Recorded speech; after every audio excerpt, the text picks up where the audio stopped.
So I was getting ready to record this podcast today, and I realized I had these like hairs just popping up in the back, a little peacock in the back there.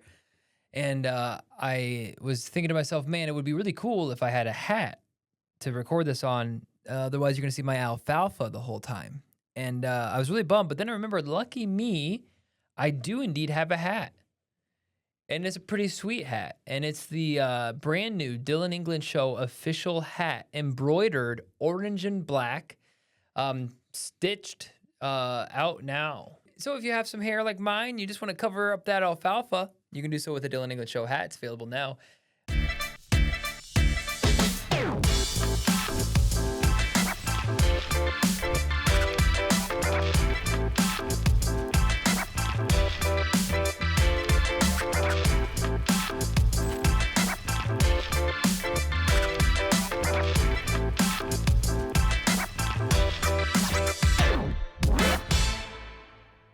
Guys, welcome to another episode of Here's the Dill. I'm your host, Dillon England, and this is a show where we talk politics, current events, cool stories, news, have some fun, maybe a little bit of laughter, and just kind of a good way to end your week with me.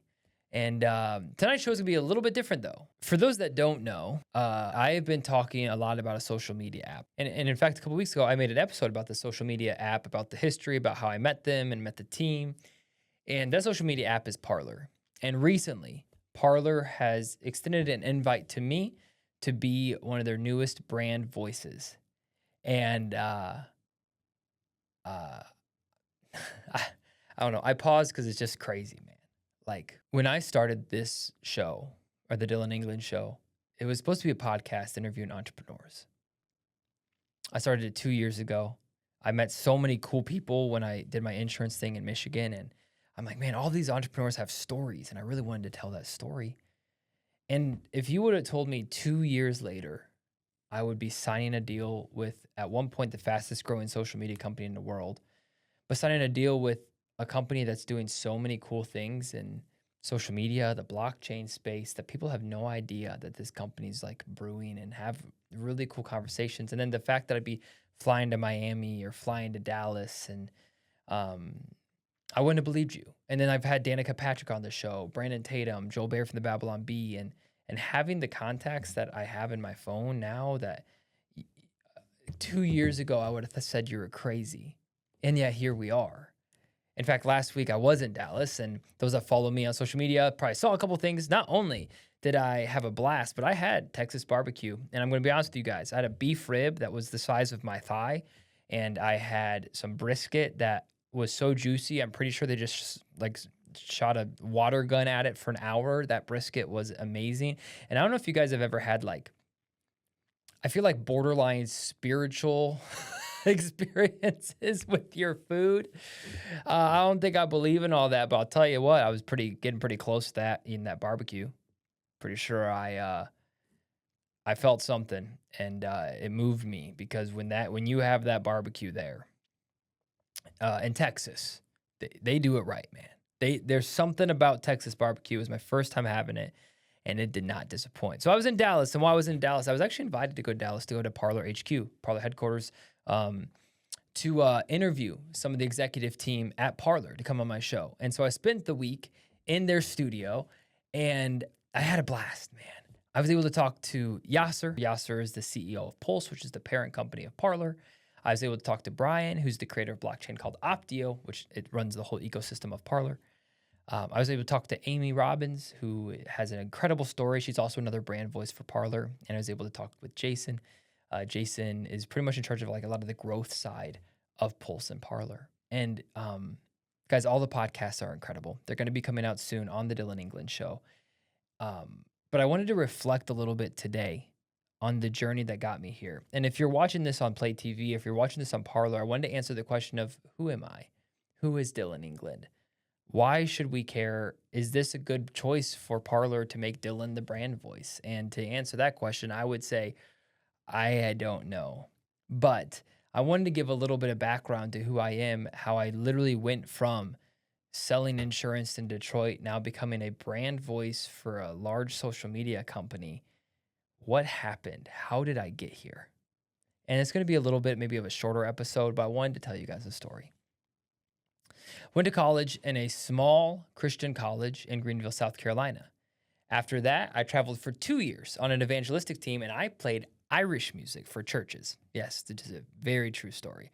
That is, and I love it. And I recorded 2 CDs. It was awesome. Played the mandolin, super fun. Then my wife and I got married. We met in college, and then we started dating after. We got engaged. We got married. And while we were engaged, I was still traveling on that team, and I didn't really know like what I was going to do after that because I only had like 6 months left after we got engaged. And this opportunity came to work at an insurance company. And at first I was like, no, I don't want to sell insurance. But this is a certain insurance company, I really liked the person. And this is going to be a theme today. The person I met, I believed in. I thought that this individual, his name is Andrew, he was a really good guy. Like I thought Andrew really, really had what's best for me in mind. And so I took the leap. It was a 100% commission sales job. No base pay, no benefits. Full contractor employee for this company. And I enjoyed it. And I thought I might like it because I went to college for business. And I worked at Steak and Shake in high school, being a waiter, a server. And I loved working for tips. I thought that was really cool, earning what you make. And so I said yes to the job. So I took the job with the supplemental insurance company. And basically my job was to market to businesses. We don't really do individual stuff. Just I was the guy that tried to get new business clients to offer benefits to their staff. And for the first 3 to 6 months, every day I went to 20 to 30 businesses in person and just grinded because I was getting married in 3 months and my wife was moving up from Virginia to Detroit. I had 3 months to take a 100% commission job and prove it was possible to succeed in it. So for 3 months, I lived with my grandma. Thank the Lord, my grandma was in Detroit and allowing me to live there as I built this business. My wife came in September. And the next thing you know, fast forward a year later, she was actually quit her job to work with me in our little insurance agency. Now, that was 2019. 2019 was one of the best years of my life. Newly married, working with your spouse. We had a loving, awesome working relationship. It was absolutely incredible. Going to business meetings, meeting new business owners, talking to people. It was a blast. And in fact, in 2019, we saved more than some people even make in a year. And I just remember thinking, like, I can't believe this is all working out so well. And we were going full steam ahead going into 2020. Now, if you guys don't remember what happened in 2020, and if for whatever reason you're like 4 years old and you just are somehow listening to this show and you forgot, as we all know, 2020, COVID happened. And unfortunately, we live in Michigan. And unfortunately, our governor in Michigan took things very seriously. So during COVID, everything got shut down. Everything got shut down, and our business was pretty much destroyed. I think we were down like 70% revenue year over year from 2019 to 2020. And so yeah, that's where everything kind of flipped. So the next couple of years, we're still working at this company. My wife ended up getting into real estate, so we're still 100% commission. Our full family is. And I'm still kind of doing this insurance grind. I added life insurance as an opportunity for us to sell too. In 2020, I hired a guy named Tom, who has since become my business partner on the insurance side. And I hired Tom when he was a sophomore in college still. And I said, Tom, I can only pay you $200 a month, but I'd love for you to work with me. And somehow he took that deal to work with me part-time. And since then, we've developed a great relationship, and he is pretty much in charge of the agency at this point. Fast forward a couple years, we're doing okay. Some good months, some bad months. And 2023, my daughter was born. And this is where the story gets really interesting. Because before this, guys, I wasn't really on social media. I was kind of just doing my own thing, grinding. But I remember in 2020, because before 2020, if you would ask me half the things I believe now, I would have said you're crazy. But then 2020 happened, and the government came, and they shut us down. They mandated us to get vaccine. They mandated us to do things. You can't work. You can't go to your job. You got to do this. You got to wear a mask. You got to do this. You got to do this. And I remember being like, this is weird. Like, this is not the America that I know. And especially even some of the governors and the mandates that Michigan put on us here. I just remember being like, I feel like I need to be paying more attention to what's actually going on in the world. And so I started following politics a little bit more. I started caring more. but I didn't really. Like, I was kind of like in it a little bit, but politics, honestly, they still do. It annoyed me. And I was still more interested in business and growing and that sort of thing. And then May 2023, one of the best things ever that happened to me, my daughter was born named Madeline.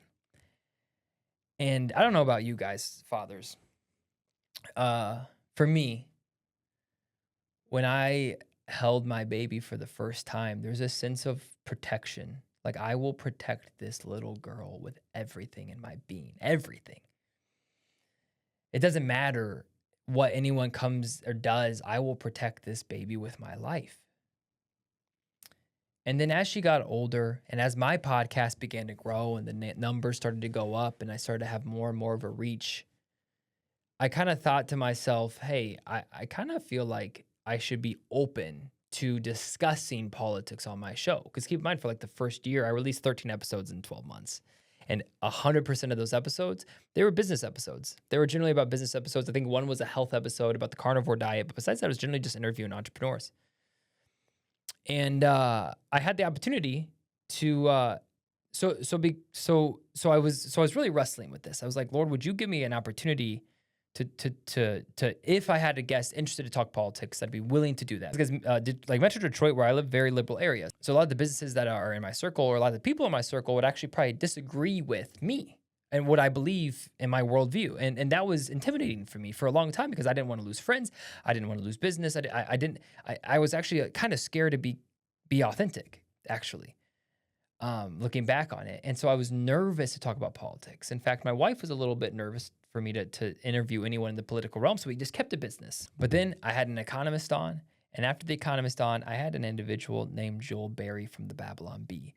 Now, I'm not going to tell you the whole story, but there was a story in that episode that because of that story, an episode got over 400,000 views on YouTube, or a clip of an episode got that many views on YouTube, and it changed the trajectory of everything for me. After that, I got an individual named Brandon Tatum on the show. Brandon Tatum's a very large, if you guys don't know who that is, very large media space and conservative media, has over 3 million subscribers on YouTube, and again, cold called him through an email and said, hey, man, we'd love to have you on the show. We were able to work it out where he came in person. Then he invited me to something called AmFest. Then we're at AmFest. I met this group called Parler, and I told you guys the full story. If you want to know the full story behind the scenes of how I got connected with Parler, that was an episode 2 episodes ago. You can hear about that whole story. So fast forward to AmFest. I meet the Parler team, and I'm hooked. And I don't know what it was. It's something about the people. Ever since KJ first reached out to me, to meeting Yasser, the CEO, to meeting Brian, the creator of the blockchain, to meeting Amy, the national spokesperson and brand voice, to meeting Kyle and Alex and Olivia, and so many people that work at this company, every single one of them believed in what they were doing. They believed in the mission. And it was palpable. And it was like, man, I want to be part of that. And then thank the Lord, I was invited to go to Miami to interview Brian and Yasser in front of a lot of potential investors. And I led a fireside chat there. And that was when I really said, I want to be part of this at some capacity. And fast forward a month, I was invited to go to Dallas. I was offered an opportunity to be their brand voice. And that's exactly what I'm going to do. So for the listeners that have been listeners of my show, what does this mean? Does this change anything for me? Does this change anything for my show? Not at all. Really, what I'm going to be given the opportunity to do now is actually go on other podcasts, go on other shows, talk about what the cool thing we're doing over here on Here's the Dillon England Show, and the cool people we're going to be able to interview. I have some crazy, crazy names. In fact, I just reached out to an NBA trainer on Instagram, and he hit me back immediately, which I was pumped for. Like, we have so many cool people coming on the Dillon England Show, so many behind the scenes things that we're working on that I'm going to be discussing on Here's the Dill, and we're going to still keep up with the news and the current events and everything else. But it's just crazy to me, the journey. And I want to thank you guys for that. Because like I said in the intro, if there was any chance that someone that was just selling insurance in Detroit to fast forward a couple years, start a podcast, and then being able to interview people like Danica Patrick, now to have a contract to be a brand voice for a social media company, and the ability to go on other shows to promote my show as part of that, that's of God. I don't know how else to say that. The Lord has been blessing this show, and I'm humbled. And I want to thank you everyone that listens to this show, thank you for being part of this. I'm going to do my absolute best to represent the brand of Parler well, to work with them, to give you guys updates of why I think they are so special, why I actually really wanted to be part of this organization, this team. And also, I can't wait to keep growing the show. I can't wait to have people that you want me to talk with on the show. I can't wait for all these exciting updates. I'm looking at like so many things, guys. Like there's TV show talks, there's studio talks, there's so many things that is going on right now. And it's almost overwhelming, but I'm so grateful. So thank you, everyone that have been a part of my journey so far. If you're new to me, if you're new to Parler, if you're new to who is Dillon England, I hope that gives you a little bit of a background to who I am. So if you haven't already, please do me a favor, go in the description, click on the invite link. There's an opportunity for you to follow me on Parler. I'd love to see you on this platform. If you're already there, make sure you follow me. And then again, like this video, share it with a friend. Thank you guys so much for your support. And don't forget about the Dillon England Show hat. Again, you can't go wrong with it, guys. It's a cool embroidered hat. And thank you, everyone. We have so many great plans. I keep on saying thank you, but I mean it. It is seriously such a blessing to have you guys sticking with me. If you guys are watching this on Play TV, make sure you guys like it, drop a comment. And if you're watching this on YouTube, listening to this on Apple, please give it a 5-star review. It really helps the show take it to a new level. Anyway, guys, I appreciate you. Excited for the future. If you enjoyed a different type of episode, which is the episode today, please let me know. I'll keep kind of making these more ramble type podcasts. No script, no paper. Anyway, I hope you guys enjoyed the show. Thank you guys so much for coming to this episode. Here's the deal. Love you guys. Thank you.